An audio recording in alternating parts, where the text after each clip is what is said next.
welcome to our virtual education program. My name is Donna Lawrence, and I'm the Regional Coordinator for Education and Outreach with the Alzheimer's Society of Nova Scotia, and I cover East Hants, Colchester, and Cumberland counties. We are very excited to be able to connect and learn with you today. We're using Zoom for Healthcare, which is an online technology that helps us to connect with you securely. And I will say that if you are having any troubles, please send a message in the chat box to Riley Zoom Support or AS&S Zoom Support, and she will try and get you through that. So for today's sessions, all of our participants are going to be muted and video is going to be turned off. With those privacy measures in place, we will be recording this session for future use. So just as you are aware. So Mary Ellen, I'm going to get you to go to the next slide, please. So as we do in all of our programs, we begin by acknowledging the land on which we live and breathe and have our being. So we acknowledge that we are in Mi'kma'ki, which is the unceded and ancestral territory of the Mi'kmaq Nation, and that we are all treaty people. At the Alzheimer's Society, we are committed to undertaking work to create collaborative and respectful relationships. And so together, our goal is to identify and develop tools that align with the beliefs and needs of Indigenous, African Nova Scotian, Acadian, and all equity-seeking communities across this beautiful province of ours. We are committed to work as community members and as allies in the elimination of racism and discrimination from healthcare and across all of society. So Mary Ellen, if we can go to the next slide. Thank you. So at ASNS, we are working towards becoming a more diverse and inclusive organization where all Nova Scotians are feeling a sense of belonging. And so we use the acronym IDEA, which stands for Inclusion, Diversity, Equity, and Accessibility. And we do that to apply a person-centered lens to our work and also to ensure that we are fostering a sense of belonging in all things that we do. To facilitate that work, we're grateful to be collaborating with the organizations that you see on your screen. And we are always open to growing and learning, so please do reach out to us if you'd like to work together in this IDEA space. So our next slide is just our disclaimer. As I mentioned earlier, our session today is being recorded. So information about dementia and our programs is updated regularly. So if possible, we suggest that you view the recording within the year. And if you are looking for the most up-to-date information, please connect with our helpline, our dementia helpline at 1-800-611-6345 or at Alzheimer at asns.ca. So we're going to go on to our next slide. All right. So I want to thank you all for joining us this afternoon. Really appreciate you taking the time to be with us today. Our audience this afternoon is including people who are living with dementia, people caring for someone with dementia, and people who just want to learn some more.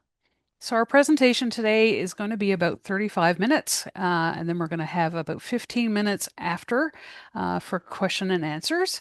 Please feel free to ask questions using the private confidential chat box and address that to ASNS Zoom support. Questions will only be seen by those of us who are a part of ASNS, and we will get to those at the end of the presentation. So our presentation today is called What is Grief and How Does It Matter? And so it is my absolute pleasure to introduce you to Mary Ellen McDonald. And I'm going to just tell you a little bit about her and then I'm going to hand it on over. So Mary Ellen McDonald is an anthropologist and professor in palliative medicine at Dalhousie University in Halifax. She holds the J. and W. Murphy Foundation Endowed Chair in Palliative Care, with the mandate of contributing to palliative and end-of-life care research and practice across Nova Scotia. She's been researching death, dying, and bereavement for 2 decades and is particularly passionate about supporting death and grief literacy across the diverse communities in this province. You may see her TEDx talk on grief, memory, and caring for the dead. And she also writes about this work in academic publications and at griefmatters.ca. So, Mary Ellen's presentation today is going to explore some of the fundamental elements of grief with a specific focus on caring for people living with dementia. We're going to explore answers to the questions: what is grief? What can I grieve? What can we do to make our communities more grief aware and grief literate? So, with all of that, Mary Ellen, thank you so much for joining us today. Really appreciate it. And I am going to hand it over to you. The space is yours. Great. Thank you so much, Donna. I hope is my volume okay? Yep, Everyone can you're hear? good. Yeah, it's excellent. Great. So good afternoon, everyone. I'm really relieved that I have power after that storm last night. So it's wonderful to be with you this afternoon. So as Donna said, in this presentation, I'm going to explore some fundamental elements of grief. And while I'm not personally an expert in dementia, my goal is to bring a grief literacy lens and language to helping the ASNS community think about how and where grief lives throughout the experience of both having dementia and caregiving in the context of dementia. I'll start by locating myself. I'm a settler. I work at Dalhousie University, located in Mi'kma'ki, the ancestral and unceded territory of the Mi'kmaq. And the image you see on this slide is from a book called When the Owl Calls Your Name by Alan Syliboy, who's a beloved Mi'kmaq author, artist, musician, and filmmaker. And this book is about understanding death as a journey home to the ancestors. And in his book, death is understood as a crossing over experience, one that starts when the owl calls your name, and your journey then ends when you are welcomed home to be with your ancestors. And a lesson that I take from Syliboy is a reminder that dying, death, and grief are first and foremost social community experiences. And sometimes when we get caught up in medical systems and medical language of diagnosis and disease, we can forget this. But we are born, we live, we love, we lose, we grieve, we die within families and within communities. And that's the starting foundational premise of grief literacy. Now, while grief isn't an easy topic sometimes, I deeply believe it's an essential topic. And it's through talking more about grief that it becomes easier to have these conversations. Because when we talk about something, we develop a fluency to do so. So by talking, grief can become more familiar, more shareable, and hopefully less isolating and less lonely, and maybe a little bit less scary too. But talking about grief can be kind of tiring. And I don't want to say that it's hard or difficult, because that really negates that lighter side of grief, the side of grief that can be about love and care and memories and laughter. But laughter can be tiring too. So please just pace yourself through this presentation. Get up, walk around, grab a Kleenex, grab some water. I will never be offended if today is not a good day for you to hear or talk about grief. Now, while I don't know who's all listening today, I do know that everyone who's here, who's at least who is a human, will have three things in common. And that is that we all were born, we all will die, And in between, we all will lose people and things that are precious to us. And when you lose something that is meaningful to you, the experience that you have, which may linger for hours, days, months, years, a lifetime sometimes, that experience is called grief. So let's drill a little bit into this thing called grief. While all humans will experience grief, many of us don't have a language to talk about it. And that is because many of us live in families and communities that shy away from talking about grief. Grief is not often taught in grade schools or professional schools.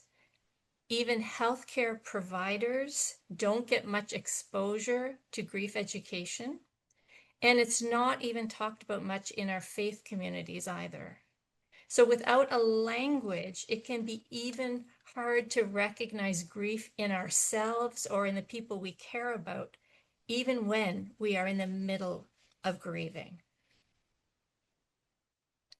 But grief is not rocket science. It doesn't belong to the scientists. It doesn't belong to the academics. Grief is simply the experience of the loss of something meaningful, something that you had expected and hoped would continue, but it didn't. You don't grieve losses that are not meaningful. If you didn't like that barn cat that died, you're probably not going to grieve over it. But if it was a dear family pet, the death of a cat will break your heart. So if the loss was meaningful enough to cause grief, shouldn't we be able to share it, talk about it, acknowledge that we are grieving? Well, I think so. With grief, it is important to do some myth busting. And the first myth that I will tackle is about death. Now, I'm sure many of us here today have grieved or are grieving the meaningful death of a human. Family, chosen family, friends, colleagues, and some of us are even grieving the death of celebrities. Some of us have probably also grieved or are grieving the death of a beloved pet or a farm animal. But many people don't feel they are allowed to outwardly grieve when the death is not close family or when it's an animal. Caregiving and bereavement leave, for example, are generally only for close human family, and this reinforces the idea that other kinds of death do not count as much. Now, further, grief is not necessarily about death at all. Grief can also follow non-death losses. We can find grief in any of life's experiences and transitions. There can be grief in separation, divorce, family estrangement. There can be a lot of grief in illness, and we're going to get into that a little bit. There is grief in aging, sometimes as we decline, as our bodies give out, and maybe as we move into long-term care.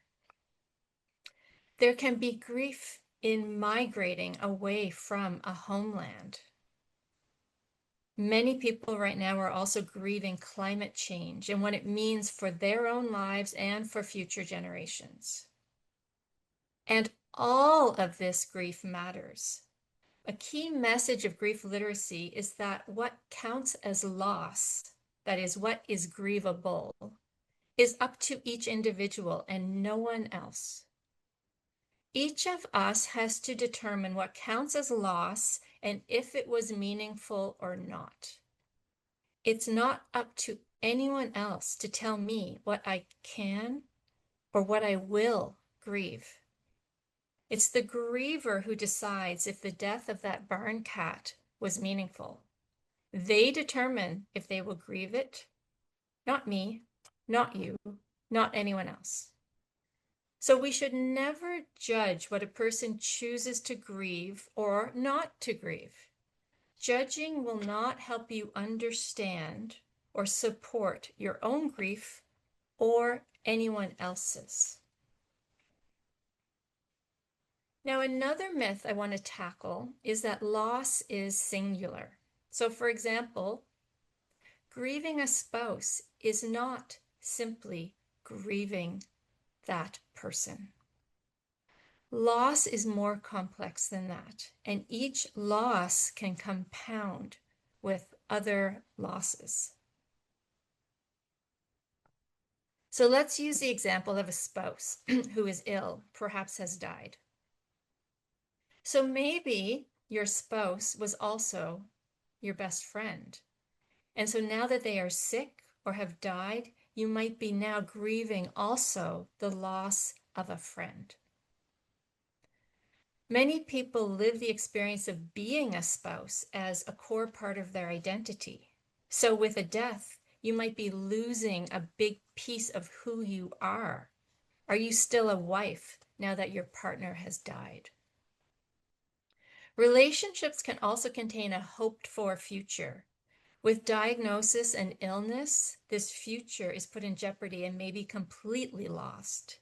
And this can be especially acute for folks with young children. And as we know, dementia can certainly affect parents, even as young as in their 30s or 40s or 50s.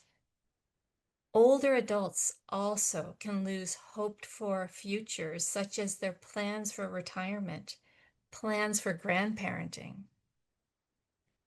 And finally, the decline and death of a family member can also mean a family's financial security is in jeopardy, especially if that member was the breadwinner or if their care is causing financial stress. So, in other words, each loss can be filled with a cascade of other losses. The magnitude of the grief you then experience is compounded by all of these losses. And as a result of this complexity, grief can really wreak havoc on your body, your mind, your spirit. But let me first stress that no two people will grieve the same way, even if you are grieving the same person or the same loss. And you will not grieve one loss the same as the next loss. But in general, there can be emotional components to grief, and they can range from anger to deep sorrow through to laughter and joy.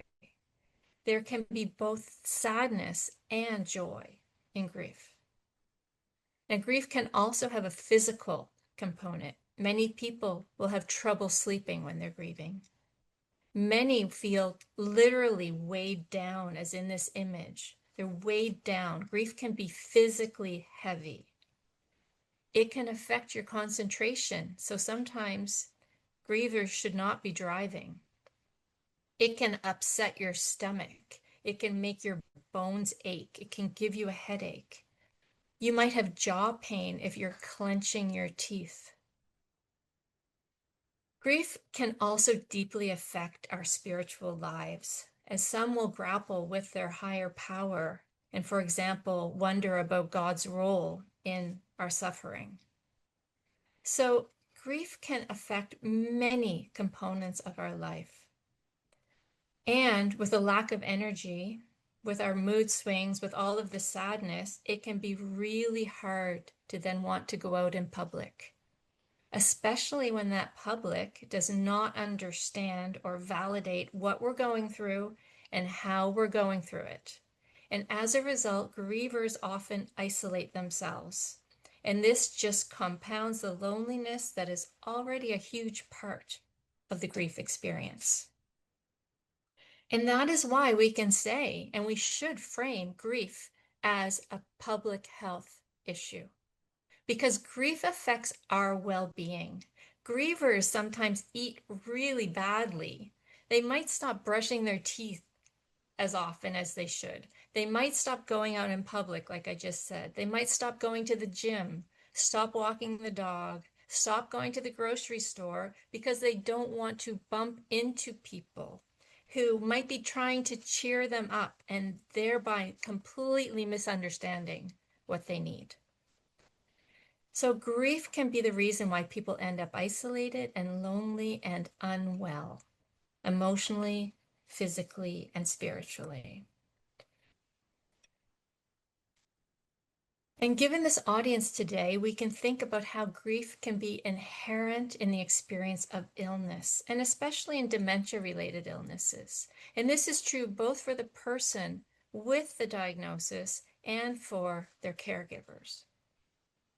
Now, I've put a few terms on the slide that can be helpful for thinking about all the losses that can come with illness. Illness can manifest multiple compounded griefs, both from the multitude of the losses that cascade over the duration of the illness and from the death and all that the death brings. The term ambiguous loss can be helpful to think about the subtle and not so subtle progression that happens within an illness. For the sick person, each bodily change and how it impacts their daily life can be grieved. We also can see the loss of identity. For example, if you have to give up work because of your illness. We see loss of independence as you need more and more care, a loss of mobility, including maybe having to give up your driver's license. And these are all ambiguous losses and their locations for grief. Now, similarly for a caregiver, as your person changes, so may your own identity or your independence as you shift from spouse or sibling or child to taking more of a role as a caregiver. Maybe your person was the keeper of the family memories. Maybe this person was the one who knew everything about fixing that snowblower. Maybe they were the one who always did the grocery shopping. With each change can come ambiguous losses and therefore grief. Now, the term anticipatory grief can be helpful to make sense of how we're anticipating losses in illness. The ill person may be anticipating impending losses as an illness progresses, and also imagining what this may mean for themselves or for their families. And these anticipated losses can also spark anticipatory grief. And similarly, caregivers may be anticipating each next decline and all that will be lost along the way, including the death. And there are also other deaths that happen in our illness community. Maybe we've met and befriended other folks who are dealing with the same illness. And so their challenges and deaths can hit us hard too. Now, one thing we don't talk enough about, in my opinion, is the idea of a social death. And this is a term to convey how it feels when your world shrinks around you. As a disease progresses, there may be fewer opportunities to be social, to get out of the house. Friends and family might not drop by as frequently. And if the broader community stops seeing the ill person and their caregiver as valuable members of the community, this can feel like a social death. And finally, we have disenfranchised grief, and that can go hand in hand with ambiguous loss and social death. And it refers to grief that's not socially acknowledged or publicly mourned. For example, grandparents often feel their grief over a grandchild has to sit in the background. And this can amplify loneliness. In the case of dementia, we can also imagine disenfranchised grief living in relationships that were not socially acknowledged in the first place, such as LGBTQ+ relationships. or perhaps in contexts where conversations about MAID could have caused rifts in families or faith communities. Now, while I put all those terms on the previous slide, we need to be careful when we're listing categories and carving up grief, because all grief is important. There should be no hierarchy on what grief is better or worse than others, nor should there be judgment about what counts or what is grievable or not grievable. The worst grief is whatever grief you are currently feeling. Trying to compare your grief to someone else's may serve to rob you of your true feelings, and it may make you a terrible listener when you're trying to confront some or comfort someone else's grief. Each grief is unique, each griever is unique, and all of it matters. It is never a competition because no one is going to win. Now, I've added this slide with a resource that you might like to read or listen to. This is an essay. It's a first-person account of caring for a parent who has dementia. And the author reflects on her own reaction to her mother's disease, as well as to how the world around her makes assumptions about who her mother has become, including assumptions about what dementia has taken from their relationship. It's both evocative and provocative. It underlines the importance of not assuming how someone might be feeling or grieving through the process of caring for someone with dementia. And it's a good reminder that everyone's experience is both unique and important. Now, in the work that I do, people often tell me that they're not sure if they're grieving right.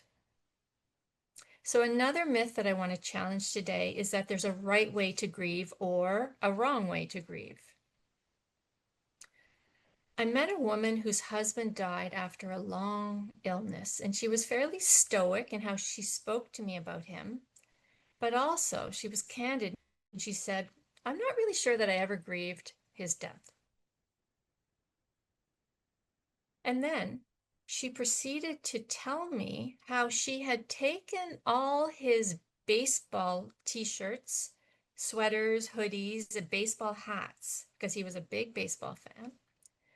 And she used her creative skills to make a quilt with the logos from all of this clothing. And the quilt is now on her bed. I just looked at her and I said, "What do you mean you never grieved him?" That quilt is a testament to her grief. We overthink grief sometimes because we don't know enough about it to really understand it. But we are, as humans, we are all grievers. And that means we all are our own experts in what grief is to us and how we need to live it. There is no right way to grieve. Whatever you are doing is right for you. We should stop second guessing it. Now, another myth that really throws a spanner in the works is the idea that there are stages to grief. You've probably heard this idea that grief has 5 stages or 7 stages or whatever. And I think we desperately want this to be true, because wouldn't it be great if we just went through the stages and then we came out at the end and we were all fixed? Well, I'm sorry to tell you that this is a myth. There are no stages. There's no timeline. A grief from 10 years ago can still feel fresh and poignant and painful. The only way to deal with grief is to grieve. And it can and probably will be messy and unpredictable, and that's just grief. So now that we know what grief is, I want to focus a bit on what we can do that might help acknowledge or tend to grief. Well, rituals can be very comforting. Rituals on anniversaries, on death anniversaries, on special days, and in special places. And they don't have to be elaborate. So, for example, each year on my mother's birthday, members of my family, wherever they are in the world, eat cake and we all raise a fork to cheers her. It's simple, it's touching, it's regular, and it's incredibly comforting. Allowing yourself permission to stay in relationship to the dead can also be incredibly comforting because death doesn't end our relationships to our person. It just changes that relationship. So many people will find comfort in speaking out loud to the deceased, as in this image on the slide. Many will find comfort in wearing the deceased's clothing or jewelry. Sometimes eating our favorite foods, perhaps the food from your homeland that you had to leave, or the food that your mother used to make, can be incredibly comforting. A growing trend is memorial tattoos. That is, getting a tattoo in the memory of your person or the thing that was lost. And sometimes these tattoos are even done with cremation ashes right embedded in the ink. And all of these kinds of actions are completely normal, and many people find them very helpful when they're grieving. Now, this is an example of a memorial tattoo, and it comes from a research project that I was part of. So this tattoo is a Celtic tree of life, and it was in memory of this person's father, who believed in the interconnected nature of life. This tattoo serves as a way for this griever to keep their father's memory alive and close to them, literally on their skin.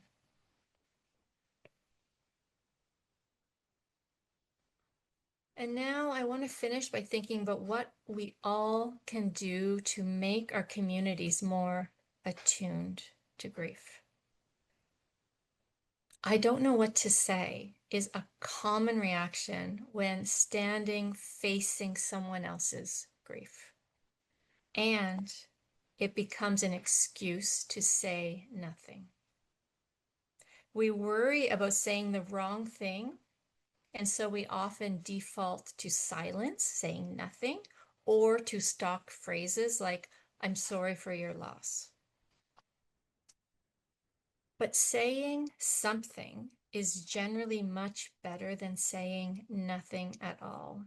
We need to remove the pressure to say the right thing so that we can get to the point of just authentic human connection.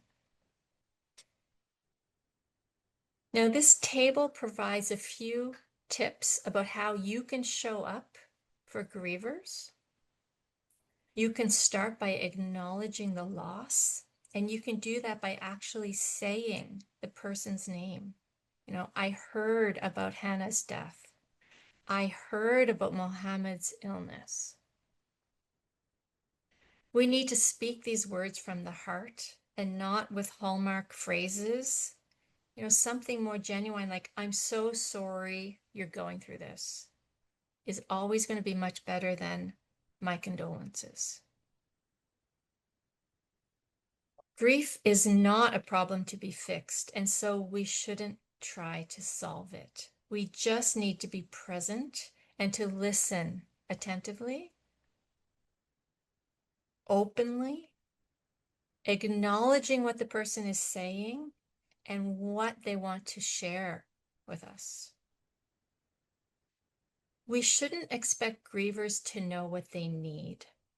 In the throes of grief, they often do not.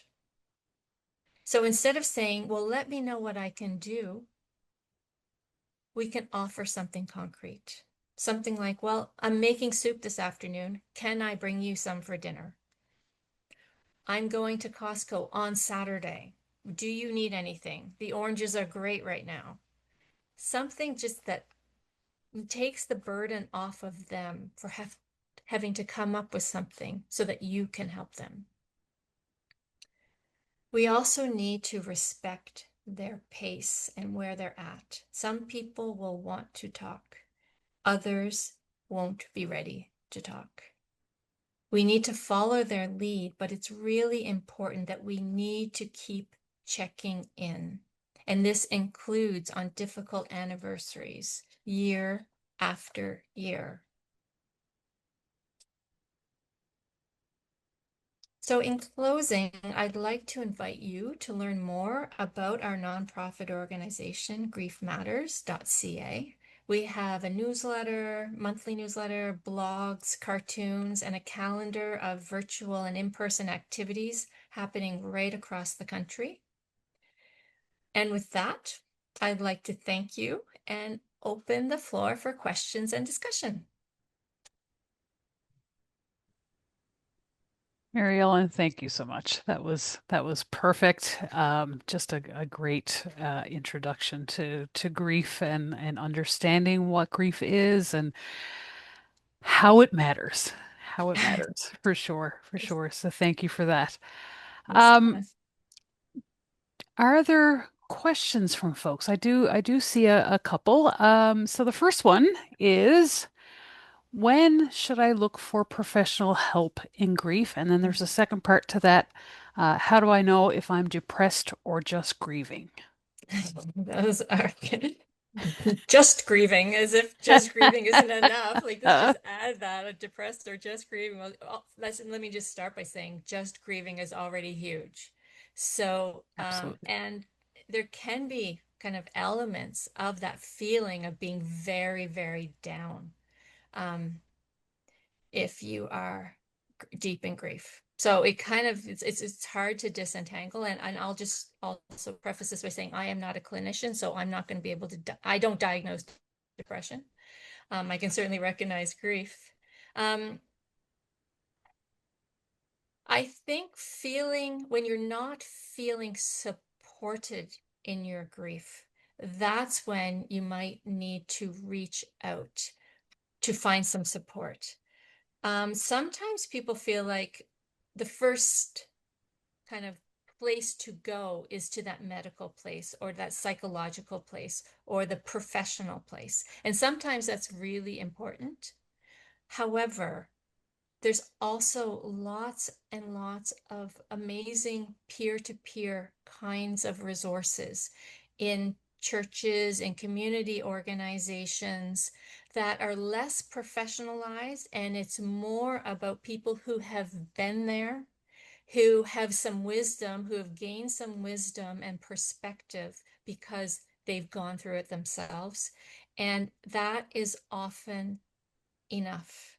Not always, for sure. Some people will really need some more kind of specialized psychotherapy. But when you look at the science and you look at the research, about 90%, 90% of people do not need professional, high-level professional psychosocial interventions. They can do really well with a supportive friend who will go for a walk with them once a week, with maybe a church organization, a faith organization, a community organization of peers who are also widowed or also are dealing with, whatever the issue was that you experienced. So I would always suggest looking for that level of support first. And of course, if you don't find it, then go up the chain to the more professionalized support. Perfect. And I think we talked about it yesterday, about grief support programs and grief support groups. Often there are hospices around the province that offer support groups and that kind of thing as well. So we're going to include some of that information when we send out the recording. We're going to send out some resources. So if you're in a particular part of the province, there might be an opportunity to join one of those groups as Mhm. well. And let me just add to that as well, Donna, that sometimes people will kind of get pushed towards professional support, and it's coming with, well-intentioned care from a friend or a family member who's just kind of tired of hearing about your grief, Right. right? They want you to be okay. They feel out of their depth. They don't feel like they can listen to it anymore, and they would like you to go somewhere else with your grief. And we know that, grief needs to be grieved. And sometimes, yeah, it gets repetitive and it gets a lot for people to handle and to carry with you. But sometimes that means you just need to go find someone else that you can chat with, someone who won't push you in that other direction. So as you say that, Mary Ellen, I'm wondering, is there a way that you can be stuck in your grief? Yeah. Um, That's a word that you definitely hear, and some Absolutely. people will say, it's part of the diagnosis of prolonged grief disorder, and that's this, it is a medical disorder with, a medical definition that would say if you are, still actively grieving and not functioning, you're not going back to work, you're not eating, your health is declining after 12 months, this is still happening, then maybe we could say that you're stuck, and maybe we could say that you do need some psychological medical intervention.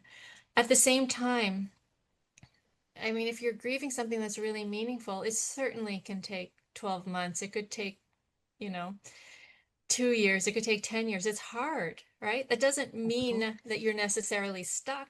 It just means it was really meaningful loss. And yeah, maybe you're still you're getting up and you're going to work and you're still coming home and crying, but you're functioning, right? So are you stuck?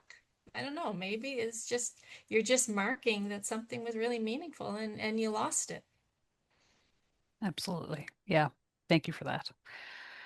Couple of more questions. Is there a relationship between grief and palliative care? Ah, that's a great question. Um, Well, palliative care, kind of broadly, is about dying, death, and loss. So, yes, absolutely, there is an important place for palliative care. It is more about bereavement. And so that's the distinction. Bereavement is about human death, whereas grief is that broader umbrella, like I talked about at the beginning, and it's about all kinds of loss.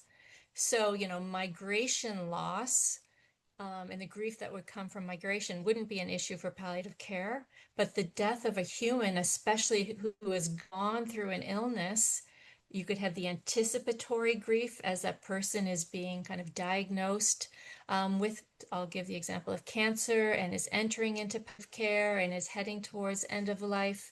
There's that anticipatory grief, and then they die, and then there's the grief that comes, the bereavement that comes with the death. So absolutely, palliative care and palliative care programs do a great job of providing that kind of accompaniment and support after the death for bereavement. Oh, thank you. Another question. How do you manage getting business done, planning for death, when the family member doesn't want to talk about it? Yeah, yeah. That's a hard one. How? Yeah, how? If people don't want to talk about it, they don't want to talk about it, Mhm. right? And I think that, I mean, that's kind of what this movement towards death literacy and grief literacy really is about. It's making it just more normal to talk about it. Like, why do we wait until illness to have these conversations? Why do we shield children from having these conversations? Why don't we start, right in daycare when that caterpillar dies, having a little conversation about death, having a little funeral for the caterpillar. Like if we embedded it into everything that we do, because, as I said, everyone's born, everyone's going to die, and everyone's going to lose something.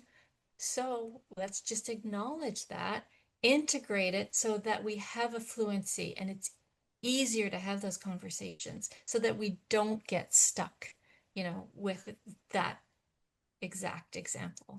Because I mean, Yeah, you can't force anyone to talk about something. So it's almost like, the the horse has left the barn by that point, unfortunately, which is why we're trying to create a bit of a community or a society where that sort of thing is less likely to happen. agreed. And there's so much taboo around talking about death and dying and grief. And it's the same way, honestly, with dementia as well. There's a lot of stigma that's associated with dementia, and so people don't want to talk about it as well, and ill and that, Hmm. so there's that interconnection there as well. Yeah. Yeah, Yeah. yeah. Another question for you. Wondering how joy fits in both after death and also while grieving through the illness. Yeah. I love this question. I think, grief gets a bad rap because we just listen, and people will say, "Oh, I don't want to talk about that. That's sad." And yeah, it is. It is. At the same time, and I was just talking to someone the other day whose, very dear 94-year-old mother has just died. And, they're distraught, they're devastated. And at the same time, he sent me a photo of them sitting around the table telling stories, right? And it's not that they're not crying, like they're crying their eyes out. And yet they're telling stories and they're remembering. And they're, like I said at the beginning, they're laughing, they're belly laughing in the face of this devastating loss. And that's not the case for all losses. And it's certainly not the case, for really um, new, fresh, or traumatic losses. But it can be the case for lots and lots of kind of grief experiences because it's really two sides of the same coin. Like there's going to be that of so much of what we do, there's going to be that sad side.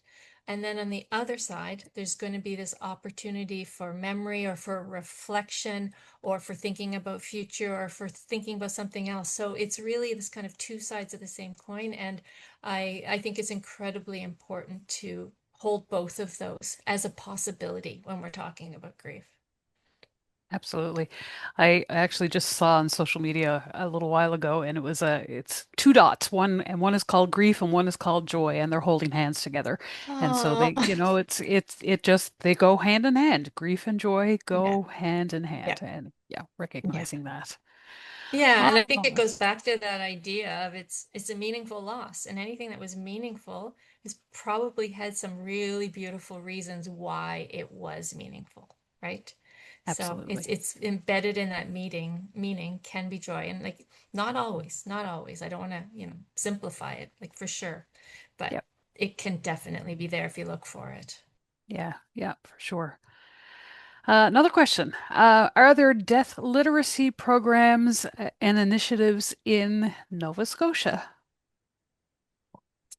Um, By program, I can't think of anything formal, but if you want to kind of look at Grief Matters and the work that we're doing, and a lot of our partner organizations as well, which will be listed on our website, they're doing some really fabulous work in the province. This province really punches above its weight for grief literacy and death literacy. There's just a lot of interest in it. There's a lot of fluency in it.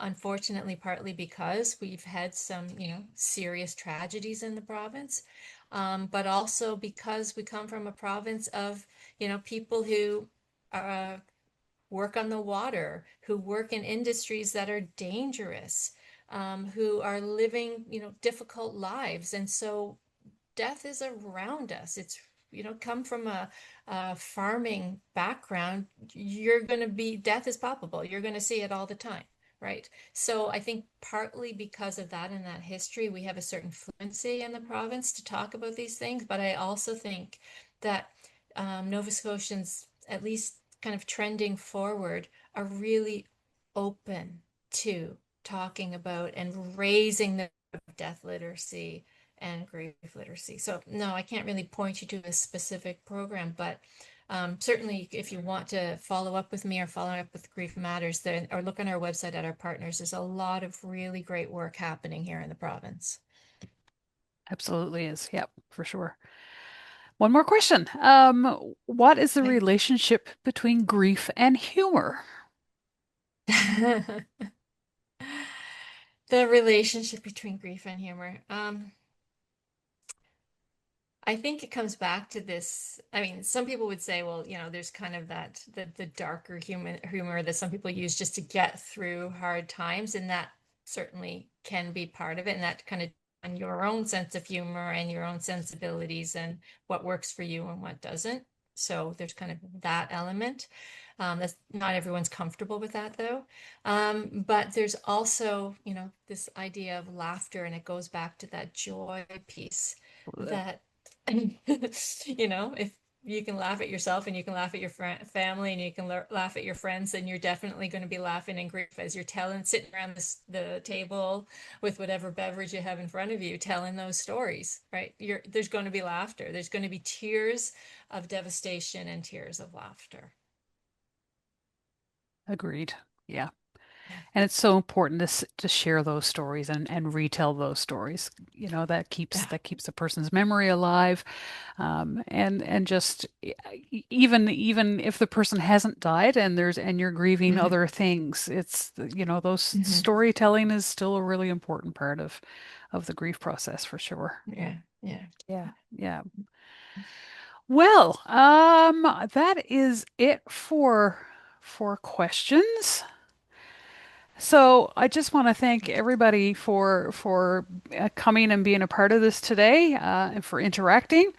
I do want to mention that the Alzheimer's Society does have a grief support program themselves, that we run a couple of times a year.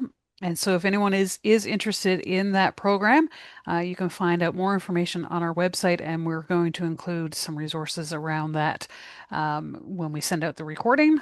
Once again, just want to say thank you, Mary Ellen, for coming and sharing your valuable insights with all of us. And thank you, everybody, for tuning in this afternoon. It's always a pleasure to connect with you through these virtual learning sessions, so we really appreciate that.